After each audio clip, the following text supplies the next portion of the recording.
Hi friends, ನಮಸ್ಕಾರ. ನಾನು ನಿಮ್ಮ C A Dayanand ಮೊಂಗಳೆ.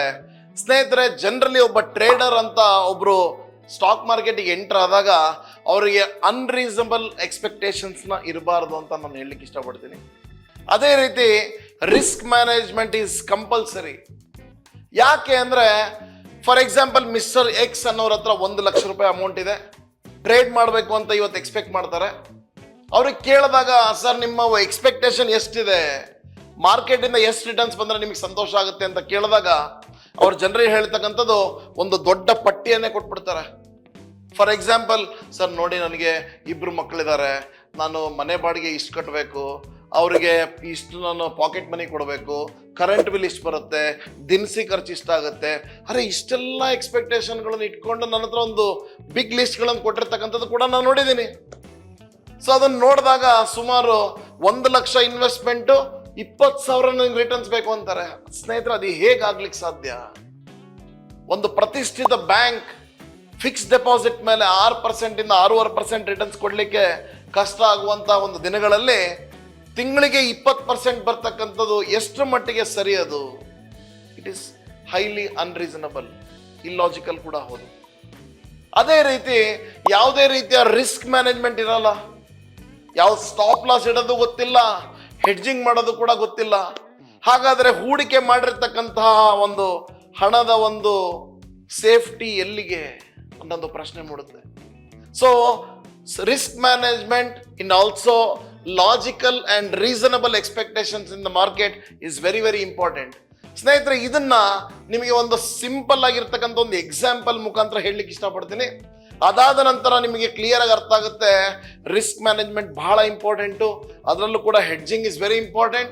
Because capital loss ಆದರೆ, ಅಂದರೆ ಕ್ಯಾಪಿಟಲ್ನ ಏನಾರ ಕಳ್ಕೊಂಡ್ರೆ ನಾಳೆ ಮಾರ್ಕೆಟ್ ಒಳ್ಳೆ ಅಪಾರ್ಚುನಿಟಿ ಕೊಟ್ಟಿರುತ್ತೆ. ಬೆಳಗ್ಗೆ 9 ಕಾಲಿಗೆ ಮಾರ್ಕೆಟ್ ಎಂಟರ್ ಆಗಿ ಒಳ್ಳೆ ಅಪಾರ್ಚುನಿಟಿಲಿ ಬೈ ಮಾಡೋಣ ಅಂದ್ರೆ ದುಡ್ಡಿರಲ್ಲ ಕೈಯಲ್ಲಿ. So we have understood that risk management is very important. ಹೇಗೆ? ಬನ್ನಿ ನೋಡೋಣ. ಸ್ನೇಹಿತರೆ, let us assume mister X ಅನ್ನೋರ ಹತ್ರ 1 ಲಕ್ಷ ರೂಪಾಯಿ ದುಡ್ಡಿತ್ತು. ಅವ್ರು ಎಕ್ಸ್ಪೆಕ್ಟ್ ಮಾಡ್ತಾ ಇದ್ದಿದ್ದು 20,000 ರೂಪಾಯಿಗಳು ಅಷ್ಟು profit in a single month. So ಅದರ ಅರ್ಥ ಅವ್ರು ಎಷ್ಟು ಪ್ರಾಫಿಟ್ ಮಾಡಬೇಕು ಅಂದರೆ, ಅವರ ಕ್ಯಾಪಿಟಲ್ ಮೇಲೆ 20% ಪ್ರಾಫಿಟ್ ಮಾಡಬೇಕು. ಬೈ ಚಾನ್ಸ್ ಅವರಿಗೆ ಯಾವುದೇ ರೀತಿಯ ರಿಸ್ಕ್ ಮ್ಯಾನೇಜ್ಮೆಂಟ್ ಗೊತ್ತಿಲ್ಲ, ಸ್ಟಾಪ್ ಲಾಸ್ಗಳನ್ನು ಗೊತ್ತಿಲ್ಲ, ಲೆವೆಲ್ಸ್ಗಳನ್ನು ನೋಡೋದು ಗೊತ್ತಿಲ್ಲ, ಹೆಡ್ಜಿಂಗ್ ಮಾಡೋದು ಗೊತ್ತೇ ಇಲ್ಲ. ಏನಾಗ್ಬೋದು? ಲೆಟ್ ಅಸ್ ಅಸ್ಯೂಮ್ ಅವರು ಒಂದು 10% ಅಮೌಂಟ್ನ ಕಳ್ಕೊಂತಾರೆ ಮಾರ್ಕೆಟ್ನಲ್ಲಿ. ಸೊ ಅವರು 10% ಮಾರ್ಕೆಟ್ನಲ್ಲಿ ಲಾಸ್ ಆಗೋಯ್ತು. ಅವ್ರು ಅನ್ಕೊಂತಾರೆ, ಏನು 10% ಬಿಡು, ಏನು ನಡೀತದೆ, 10% ಏನಾದರೂ ನಾನು ಆರಾಮಾಗಿ ರಿಕವರ್ ಮಾಡ್ಕೋಬೋದು ಅಂತ ಅನ್ಕೊಂತಾ ಇರ್ತಾರೆ. ಆದರೆ ಎಷ್ಟು ಡಿಫಿಕಲ್ಟ್ ಆಗ್ತಾ ಹೋಗುತ್ತೆ ನೋಡಿ. ಸೊ ಈಗ 10% ಲಾಸ್ ಆದಮೇಲೆ ಅವ್ರ ಹತ್ರ ಉಳಿದಿರ್ತಕ್ಕಂಥ capital is only 90,000 rupees. So in order to earn 20,000 ಅವ್ರು ಎಷ್ಟು ದುಡಿಬೇಕು ಈಗ ಅಂದರೆ, ಕಳ್ಕೊಂಡಿರ್ತಕ್ಕಂಥ 10,000 ಪ್ಲಸ್ ದುಡಿಬೇಕು ಅಂತ ಅನ್ಕೊಂಡಿದ್ದು 20,000 ಎರಡೂ ಸೇರಿದ್ರೆ he has to earn 30,000 rupees. ಅದರ ಅರ್ಥ 90,000 ಕ್ಯಾಪಿಟಲ್ ಇಂದ 30,000 ರೂಪಾಯಿ ಅವ್ರು ದುಡಿಬೇಕು ಅಂದರೆ 33.33% ಪ್ರಾಫಿಟ್ ಮಾಡಬೇಕು ಅನ್ಕೊಳ್ಳಿ. ಲೆಟ್ ಅಸ್ ಆಲ್ಸೋ ಅಸ್ಯೂಮ್ ಒಂದು 20% ಅವ್ರು ಲಾಸ್ ಮಾಡಿಕೊಂಡ್ರು ಮಾರ್ಕೆಟ್ನಲ್ಲಿ. ಏನೂ ಇಲ್ಲ ಸರ್, 1 ಲಕ್ಷ ಹಾಕಿದ್ದೆ, ಏನೊಂದು 20,000 ಹೋಗಿದೆ ಅಷ್ಟೇ, ನಾನೇನು ಎಲ್ಲ ಕಳ್ಕೊಂಡಿಲ್ಲ ಅಂತ ಅವ್ರ ಮನಸ್ಸಿಗೆ ಅವರೇ ಅದನ್ನ ಕರೆಕ್ಷನ್ ಮಾಡಿಕೊಂಡು ಸಮಾಧಾನ ಮಾಡ್ಕೊತಾ ಇರ್ತಾರೆ. ಆದ್ರೆ ನಾವಿಲ್ಲಿ ಅರ್ಥ ಮಾಡ್ಕೋಬೇಕು, ಅವ್ರ ಹತ್ರ ಉಳಿದಿರ್ತಕ್ಕಂಥದ್ದು ಕೇವಲ 80,000.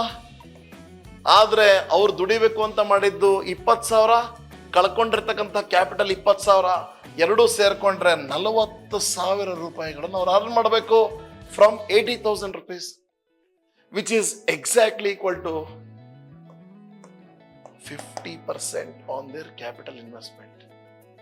ಸ್ನೇಹಿತರೆ, will take one more lost slab. Say for example option buyer ಇದ್ರು, ಟೈಮ್ ವ್ಯಾಲ್ಯೂ ಗೊತ್ತಿಲ್ಲ, ಇಂಟ್ರೆನ್ಸಿಕ್ ವ್ಯಾಲ್ಯೂ ಗೊತ್ತಿಲ್ಲ, ಏನು ಗೊತ್ತಿಲ್ಲ, ತೀಟಾ ಡಿಕೆ ಆಗ್ತಾ ಹೋಯ್ತು.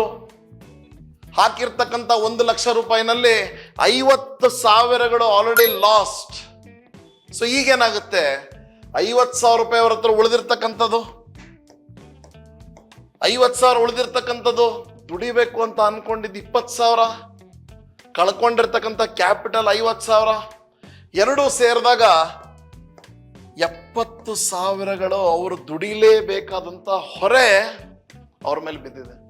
It's an indication that from 50,000 he has to make 70,000. ಅರ್ಥ, ಒಂದೇ ತಿಂಗಳಿಗೆ 140% ಪ್ರಾಫಿಟ್ ಮಾಡಬೇಕು, which is highly unreasonable and expect ಮಾಡಲಿಕ್ಕೂ ಸಾಧ್ಯ ಇಲ್ಲ. ಏನೋ ಮ್ಯಾಜಿಕ್ಸ್ ಆಗ್ಬೇಕಷ್ಟೇ. ಪವಾಡಗಳು ಮಾತ್ರ ಆದಾಗ 140% ಬರ್ಬೋದು. ಸೊ ಇದರಿಂದ ಅರ್ಥ ಏನಾಯ್ತು ಅಂದರೆ, capital safety is very very important. Expectation 20% ಇಡೋದ್ಕಿಂತ, ಸರ್ ನನಗೆ 3,000ನೋ 5,000ನೋ ಕನ್ಸಿಸ್ಟೆಂಟ್ ಆಗಿ ಬರಲಿ, I will have a risk management mechanism, I will hedge my positions, I will use the strategies ಅಂತ ಮನಸ್ಥಿತಿಯಲ್ಲಿ ಏನಾದರೂ ಬಂದಿದ್ದೇ ಆಗಿದ್ರೆ ಈ ರೀತಿಯ ಕ್ಯಾಪಿಟಲ್ಗಳನ್ನು ಕಳ್ಕೊತಾ ಇರಲಿಲ್ಲ.